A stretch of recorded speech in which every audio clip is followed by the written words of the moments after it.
May ng isda na nabili namin kahapon, 5 euro lang. Mga 500 pesos, grabe, ang dami. 5 kilo na.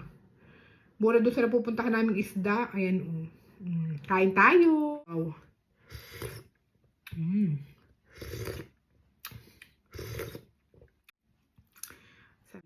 Sa atin.